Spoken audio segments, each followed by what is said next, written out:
sommes le 11 mars 2020. À nouveau, j'ai dû fuir mon appartement. J'ai été irradiée pendant des heures et des heures.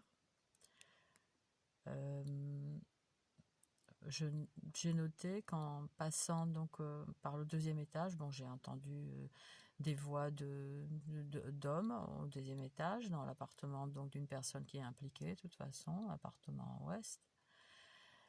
Et quand je suis venue ici, donc je suis dans ma voiture sur le parking, un silence.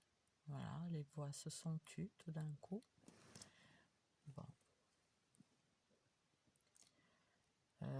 Il y a un soulagement notable, ouais, dès que je suis sortie de mon appartement.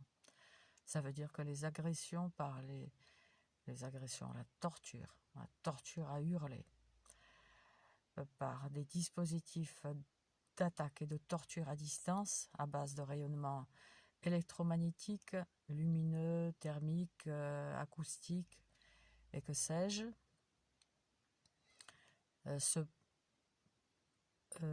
ont eu lieu depuis les appartements avoisinants, à petite distance.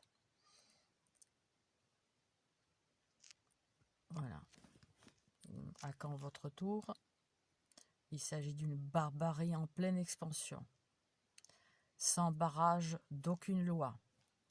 Des cibles vivantes sont jetées en pâture à des réseaux de crapules, de petits salopards, souvent en pleine force de l'âge, trentenaires, de près 30-35 ans, mais parfois plus jeunes aussi, hein, parce que, enfin bref.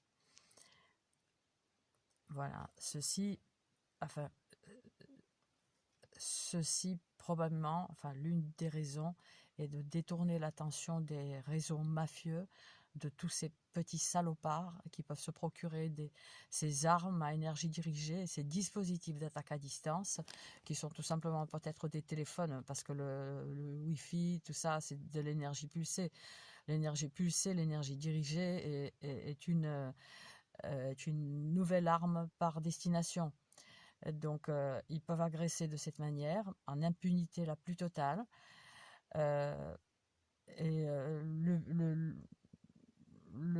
Comment dirais-je, le but de leur laisser en pâture comme ça une personne